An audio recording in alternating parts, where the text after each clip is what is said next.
할렐루야! 학습 세례 입교 신청하신 고등부 친구 여러분 반갑습니다. 온라인 세례 교육으로 이렇게 만나게 되네요.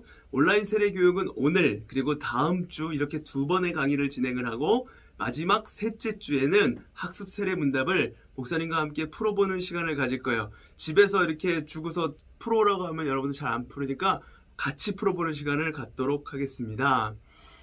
이 강의의 구성은 이번 주에는 학습 세례 입교가 무엇인지 그리고 구원이 무엇인지에 대해서 설명을 할 것이고 다음 주 강의에는 거듭남에 대해서 이야기를 하도록 할 겁니다. 바로 오늘 1강으로 넘어가 보도록 하겠습니다. 먼저 학습 세례 입교에 대해서 학습 세례 입교가 무엇인지 그 개념을 확실히 우리가 알고 가야겠죠? 여러분이 뭘 받아야 되는지 잘 모르는 친구들도 있잖아요. 학습은 교회 처음 나오는 친구들이 이제 내가 신앙생활을 제대로 시작하겠다 이런 입문하는 과정을 이야기합니다. 그러니까 게임으로 하면 튜토리얼 단계라고 할 수가 있어요. 신앙생활에는 이런 것이 있다, 이걸 간단하게 교육하는 것이고 학습을 받고 나서 6개월이 지나야 세례를 받을 수 있습니다. 세례를 그냥 아무나 막 받을 수 있는 게 아닙니다. 먼저 학습을 해야 돼요. 그럼 세례는 무엇일까요? 세례는 씻는다, 잠긴다, 온 몸에 충만시킨다 라는 뜻을 가지고 있는 말인데요. 예수 그리스도의 보혈로 우리의 온 몸과 마음을 씻고 그 한없는 하나님의 은혜 속에 잠기는 것을 의미합니다. 우리의 몸과 마음을 예수 그리스도의 영으로 가득하게 채우는 의식으로 예수 그리스도가 나의 구원자라고 고백을 하며 이제 전과 같이 죄인이 아닌 예수 그리스도의 의의 옷을 입고 살아가겠다, 이것을 고백하는 의식이에요. 입교는 주로 모태신앙인, 태어났을 때부터 신앙을 갖고 태어난 아이들이 태어나서 엄마와 함께 이렇게 교회에 나오다가 유아 때 세례를 받고 이제 장성하여서 다시금 엄마 아빠의 신앙이 아닌 내 신앙으로 예수 그리스도를 구원자로 고백하는 의식입니다. 그러니까 세례와 입교는 우리가 구원의 확신을 가지고 주님을 구주로 영접했다는 것을 상징적으로 보여주는 의식인데요. 그럼 이 구원이 무엇인지 우리가 구체적으로 알아봐야겠죠? 성경에 나와 있는 구원의 여정을 통해 구원이 무엇인지 생각해보는 시간을 가져보도록 하겠습니다. 하나님은 창조와 에덴 동산에서 먼저 볼 텐데, 하나님은 아무것도 존재하지 않은 상태에서 우주 만물을 만드셨어요. 하나님이 모든 만물을 만드시는 데는 6일이 걸렸습니다. 첫째 날은 빛을 만들어 낮과 밤을 나누셨고, 둘째 날은 물 가운데 궁창을 두고 윗물과 아랫물을 나누셨어요. 셋째 날은 물을 한 곳으로 모아 땅이 드러나게 하셨습니다. 이때 땅 위에 식물도 자라나게 하셨어요. 넷째 날은 낮과 밤을 주관하는 해와 달을 만드셨고, 다섯째 날에는 하늘의 새와 바다의 물고기를 만드셨습니다. 여섯째 날은 땅 위의 짐승과 사람을 만드셨어요. 이처럼 모든 만물은 하나님이 만드신 피조물입니다. 하나님이 만드신 피조물이에요. 그러므로 만물을 신으로 섬기는 것은 창조주 하나님을 무시하는 행동이라고 할 수 있겠죠. 또 이 땅의 돈과 물질을 자신의 신으로, 가장 중요한 신으로 삼아 살아가는 것도 하나님을 거부하는 위험한 태도라고 할 수 있습니다. 하나님은 모든 만물을 말씀으로 창조하셨는데 사람은 다르게 흙으로 직접 만드셨어요. 하나님이 우주 만물을 만드시는 과정에는 질서가 있었고 모든 것이 아름답게 만들어졌습니다. 모든 만물 중에서도 사람은 더욱 특별하게 지어진 거예요. 하나님은 사람을 자신의 형상대로 만드셔서 지혜와 의로움과 거룩함을 입히시고 창조 세계를 돌보는 하나님의 대리자가 되게 하셨어요. 하나님은 모든 만물을 지으셨고 통치하고 계시며 만물 가운데 자신의 선하심을 나타내셨습니다. 하나님이 왕이시고 사람은 그의 피조물이에요. 그러므로 사람은 왕이신 하나님의 통치를 받아야 되는 것입니다. 그런데 많은 사람은 자신이 자기 인생의 주인이라고 생각하면서 살아가죠. 자기 뜻을 성취하고 성공하는 일에만 몰두해서 살아갑니다. 피조물이라는 사실을 망각한 삶입니다. 자신을 만드신 하나님을 인정하지 않고 사는 인생은 매우 위험한 것이라고 할 수 있겠죠. 하나님은 이 모든 만물을 6일 동안 만드시고 제7일에는 쉬셨습니다. 이는 하나님이 피곤해서 쉬신 것이 아니라 창조의 사역이 완전하게 다 이루어졌다는 거예요. 하나님은 이 날을 사람이 하나님을 예배하는 날로 정하였습니다. 하나님이 사람을 지으신 목적은 하나님을 영화롭게 하며 예배하게 하려는 것이었어요. 예배하게 하려 하는 것. 이 땅의 모든 사람은 반드시 창조주 하나님을 예배해야 하는 것입니다. 그러나 실제로 창조주 하나님을 찾아 예배하는 사람들은 그리 많지가 않은 거예요. 하나님은 아담을 먼저 만드시고 그 다음 하와를 만드셨으며 그들이 한 가정을 이루게 하셨습니다. 하나님은 아담의 자녀들을 번성하게 하셔서 그 가정을 통해서 모든 사람이 하나님을 예배하고 찬양하게 하려는 목적을 갖고 계셨어요. 아담과 하와는 에덴 동산에서 하나님이 마련하신 모든 것을 누리고 즐길 수 있었습니다. 에덴 동산에는 생명나무가 있어서 아담과 하와는 그 열매를 먹고 영생할 수가 있었죠. 물론 선악을 알게 하는 나무도 그곳에 같이 있었어요. 하나님은 그 선악을 알게 하는 나무의 과실을 먹지 말라고 명령을 하셨습니다.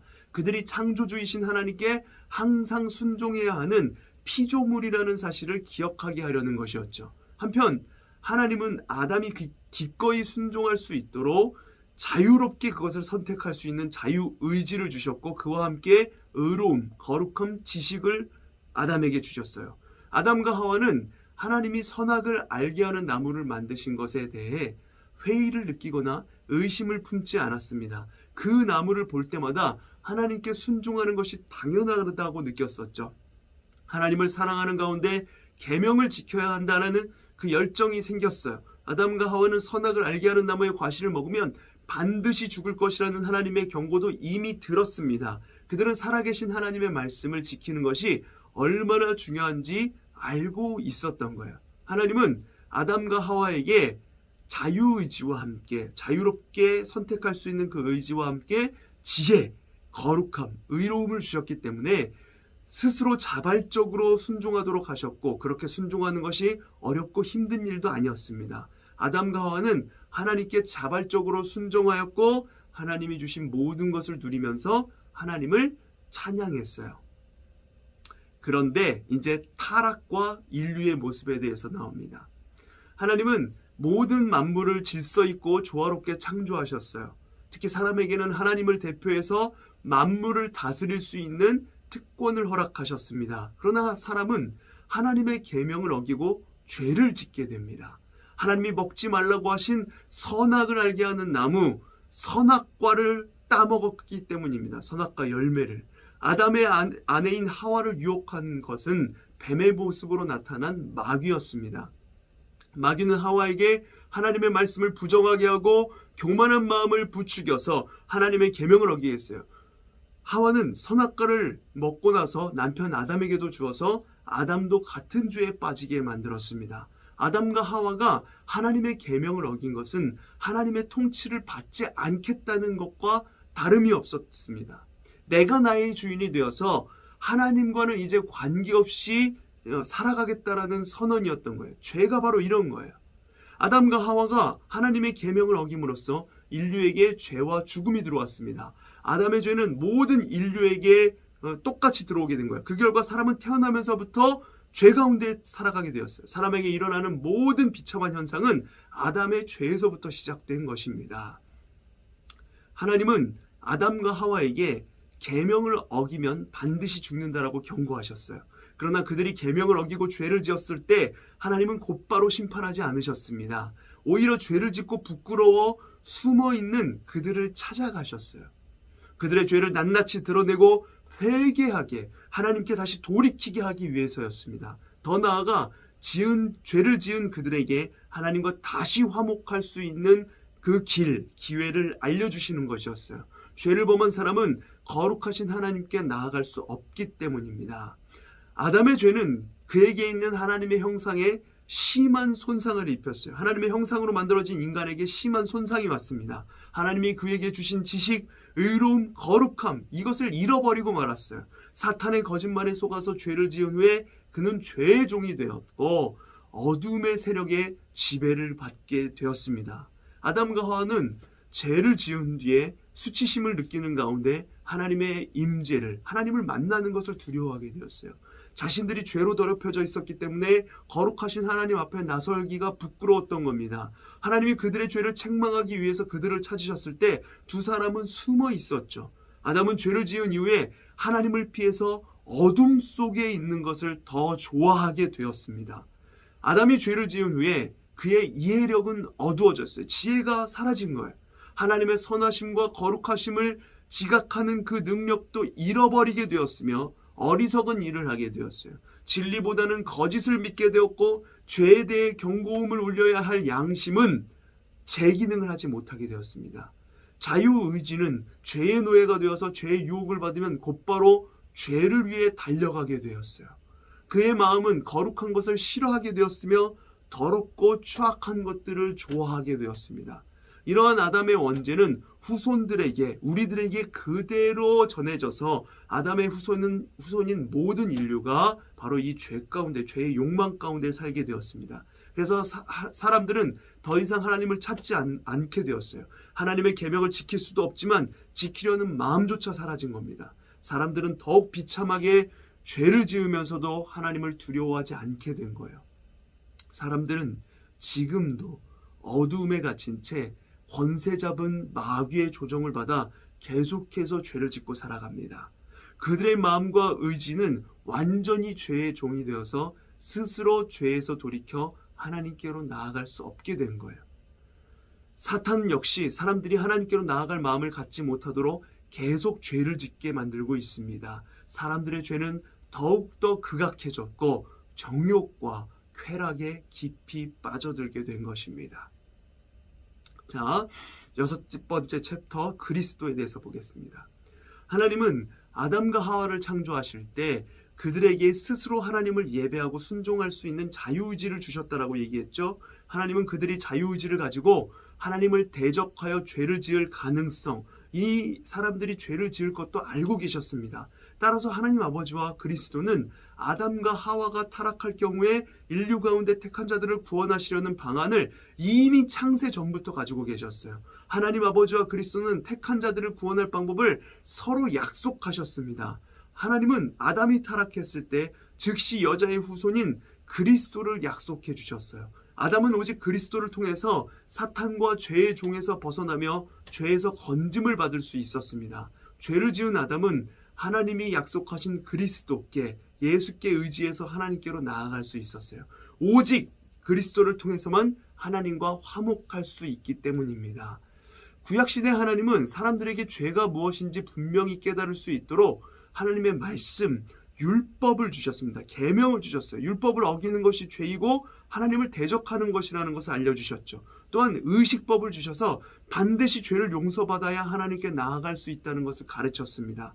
구약시대 사람들은 죄를 지었을 때 항상 그것에 대해서 속죄하는 제사를 드려야 됐어요. 그래서 그들은 죄에 대한 영원한 제사를 갈망했습니다.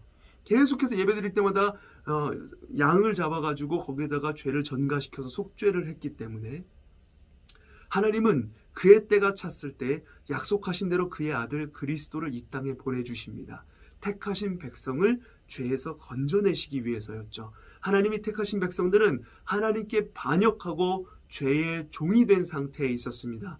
아들의 죄가 해결되어야만 하나님의 백성으로 받아들일 수가 있는 것입니다. 그래서 하나님은 아들인 그리스도가 사람의 몸을 입고 택한 백성의 대표가 되어서 백성의 모든 죄를 짊어지게 하셨어요. 아들인 그리스도는 고난을 받으며 택한 백성의 죄를 대신해서 자신을 속죄 제물로 드리기 위해서 십자가에 죽으셨어요. 본인 스스로가 제물이 되신 거예요. 죄를 속하여 주는 제물이 되는 것이었습니다. 그리스도의 죽음은 반드시 필요했어요. 하나님이 택한 백성들이 죄를 지어 저주를 받았고 그 저주를 하나님이 그리스도에게 대신 입히셨기 때문입니다. 그리스도가 흘리신 보혈은 택한 백성 우리의 모든 죄를 덮기에 충분했습니다. 그리스도는 십자가에 죽기까지 하나님 아버지께 순종하셨어요. 택하신 백성을 구원하시려는 하나님의 계획과 목적을 알고 있었기 때문입니다. 하나님이 그들과 맺으신 언약은 하나님이 그들의 하나님이 되시고 그들이 하나님의 백성이 되는 것이었어요. 그리스도는 자신의 목숨을 내어놓기까지 하나님 아버지께 순종하셨습니다. 하나님을 향한 완전한 순종으로 하나님의 의를 이루셨어요. 그리스도의 부활은 하나님이 그리스도의 순종을 받아주셨다는 증거입니다. 하나님은 그리스도를 믿는 자들에게 그리스도의 의를 전해주십니다. 즉 자신의 행위로 의로워질 수 없다는 것을 깨닫고 자신이 불의한 죄인이라는 것을 인정하며 의롭게 되기 위해서 그리스도를 믿는 자, 그리스도 예수 앞에 나오는 자들에게 그렇게 의의 옷을 입혀주시는 겁니다. 자, 7번째, 마지막 때에 일어날 일에 대해서 볼게요. 우리는 지금 사람의 몸을 입고 오신 예수 그리스도의 처음 오심과 심판하시기 위해서 나중에 다시 오실 예수 그리스도의 재림 그 사이에 살고 있어요.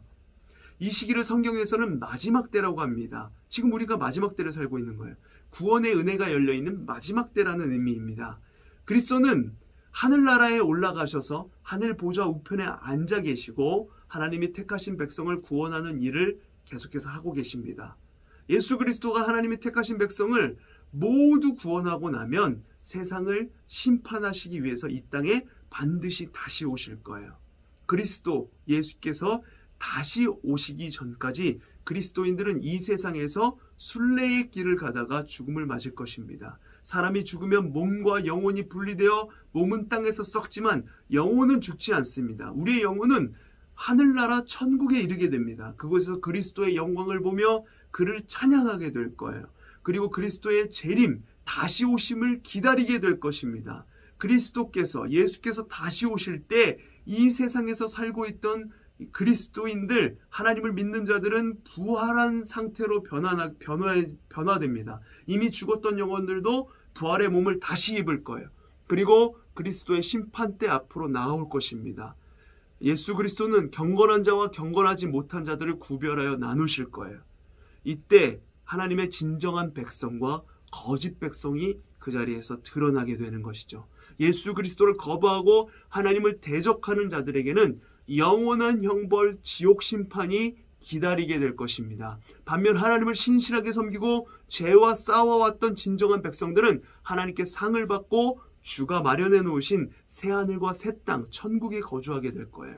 마지막 때의 심판에 대한 가르침은 경건한 삶을 살도록 우리들을 도전합니다. 무서운 형벌에 대한 두려움을 주는 것이 아니라 영원한 곳에 이를 때까지 우리를 돌보실 하나님의 은혜를 구하게 되는 것입니다.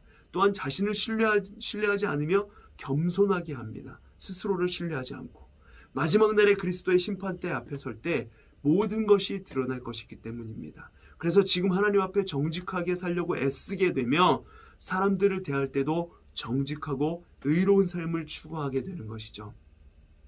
오늘날 그리스도인들은 예수 그리스도의 2000년 전에 처음 오셨을 때 그리고 다시 오실 날 그 사이에 살고 있어요. 따라서 이 세상에서 나그네처럼 살아가는 것입니다. 이 땅에서 부자가 되고 명예를 얻는 삶이 아니라 영원한 세계를 추구하는 삶을 살아가는 것이죠. 세상에 대해서는 절제하며 만족하는 삶을, 하나님에 대해선 부요한 삶을 살아가는 것입니다. 이것이 바로 진정한 그리스도인의 삶입니다. 자, 오늘 강의는 여기까지입니다. 이해가 안 되는 부분은 여러 번 들어보시고 우리 쌤들이나 목사님에게 질문을 해주시길 바라요. 여러분 참 이 세례 강의를 15분 정도 시간 동안 한다는 게 참 쉽지 않아요. 듣는 사람들 입장에서도 이게 다 이해되지 않는 용어들도 많이 나올 건데 이해되지 않는 건 얼마든지 목사님이나 선생님들한테 물어보시길 바랍니다. 그리고 몇 번을 돌려보셔도 좋아요.